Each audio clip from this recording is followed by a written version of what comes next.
আরে তোমার বাপ পিটাইয়া মাদ্রাসায় পাঠাইছিল শেখার জন্য, আর আমি ঘরে বসে আরবি আলিফ বা তাসা শিখছি। তুমি তোমারে জোর করছে বলে তুমি শিখছো, আর আমি স্ব ইচ্ছায় শিখছি। তো তুমি আমার চেয়ে বড় মুসলমান হইলে কিভাবে? আমি 3টা ভাষা শিখছি ছোটকালে স্ব ইচ্ছায়, বাংলা, ইংরেজি, আরবি। তুমি কি শিখছো? তোমারে যদি পিটানি না দিত, তোমারে যদি বেতের পিটান না দিত, তুমি কোনোদিন মাদ্রাসায় যাইতা? আর মাদ্রাসার শিক্ষক তোমার বেতের পিটায় পিটায় পিটায় আলিফ বাতা শিখাইছে, আর আমি তো স্ব ইচ্ছায় আলিফ বাতা সব শিখছি। তো তুমি আমার যে বড় মুসলমান পত্রিকা হইলাম। কথায় কথায় তারা ইসলামের কথা কয়, মুসলমান। আরে একটা আকাম করবে, তারপরে হাদিস আর কোরআন নিয়ে আসবে। হাদিস আর কোরআন কি তুমি একা পড়ছো? তুমি না হলে সেটা মুখস্থ করছো আয়াত, কিন্তু কোরআন শরীফ তো আমিও কয়েক দফা পড়ছি এই জীবনে। তেলাওয়াত শেষ করছি, অর্থ শেষ করছি, তর্জমা শেষ করছি, হ্যাঁ, মুখস্থ করিনি।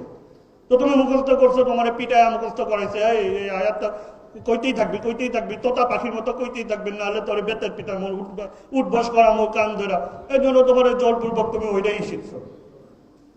আমি সারা বিশ্বে সবকিছু শেখার জন্য আমি নাহলে ওইটা মুখস্থ করিনি।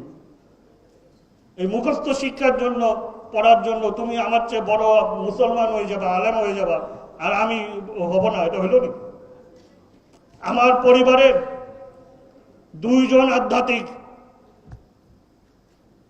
লোক, ব্যক্তি যিনি পদার্পণ করেছেন এই ভূখণ্ডে, ইসলাম দিন ও ইসলাম প্রচারের জন্য আসছিলেন আমার পরদাদা দরবেশ শেখ আউয়াল।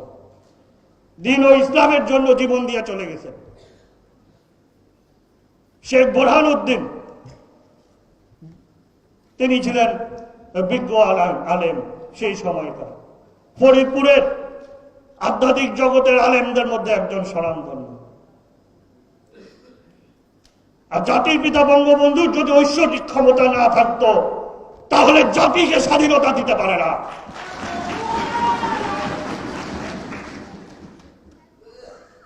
আর তুমি হয়ে গেল দুই আয়াত কইরা মুখস্থ কইরা তুমি হয়ে গেল বড় আলেম।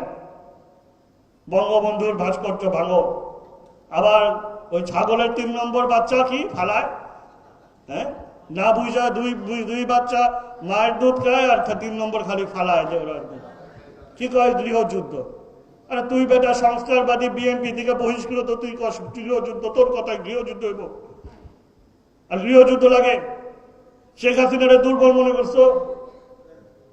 আরে 81 সাল থেকে সংগ্রাম করে করে এই জায়গায় আনছে, দেশকে এই জায়গায় আনছে। কত কিছু হইল, জঙ্গিবাদ সৃষ্টি করলে নিশ্চিহ্ন করে দিছে। জঙ্গিবাদ নাই বাংলাদেশের মাটিতে, আর জঙ্গিবাদ হইল।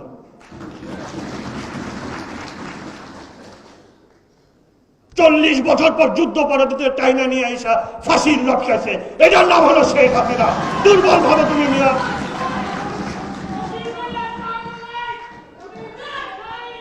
তোমার নেত্রীর এখন পর্যন্ত বের করতে পারো না, একটা উচ্চারণ করো না নেত্রীর ব্যাপারে। আর তুমি আমাদের দেখাও গৃহযুদ্ধ। আমরা কি চুরি পরে আছি নাকি?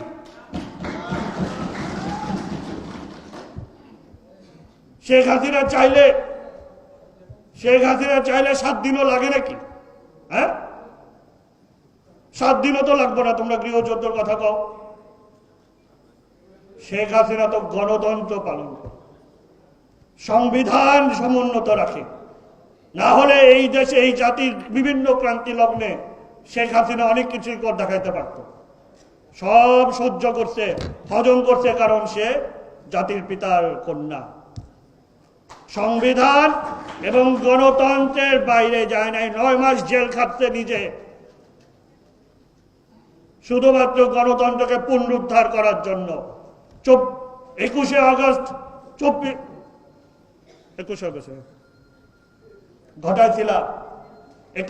ঘটাইছিল। পরের দিন তো ভাবছিল তোমরা পইরা যাবা, শেখ হাসিনা পড়তে দেয় নাই, বজায় রাখছে। থাকো, 2006 আসবে, 2008 আসবে। এই হলো শেখ হাসিনা। মেধা বুদ্ধি তো নাই একদম তোমাদের। একজন বিয়ে করলে ছাগলের 3 মতো বাচ্চা মতো ফালাইতে থাকো। শেখ হাসিনারা বুঝতে চেষ্টা করো। আগে মেধা খাটাও, বুদ্ধি খাটাও। বুদ্ধি মেধা হবে না। ওই লন্ডন দিকে ওহি নাজিল হলে বুদ্ধি মেধা থাকে না, গৃহযুদ্ধের কথা বলে আমাদেরকে। শান্তিকামী বাঙালি এক 7ই মার্চের মাধ্যমে সশস্ত্র বাহিনী হয়ে গেছে, গেরিলা যুদ্ধ করছি আমরা। আমার বাপ গেরিলা যুদ্ধ করছে, রণাঙ্গনে।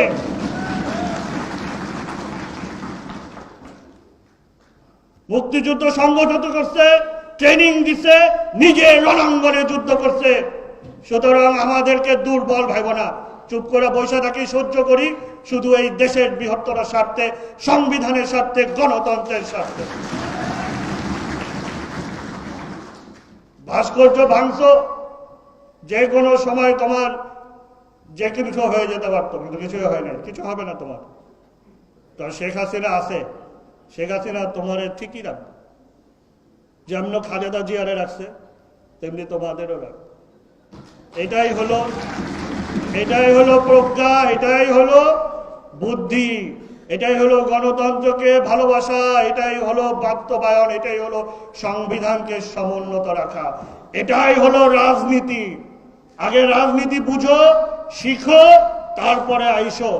এইসব বাহাদুরি আমাদের দেখাও না। আজকে বিজয় দিবসে এটুকু স্মরণ করো যে এখনো এই মাটিতে আসো, কারণ শেখ হাসিনা এখনো আছে। না হলে ওই গৃহযুদ্ধ তুরুপে একদম তাসের মতো উইরা যাবা।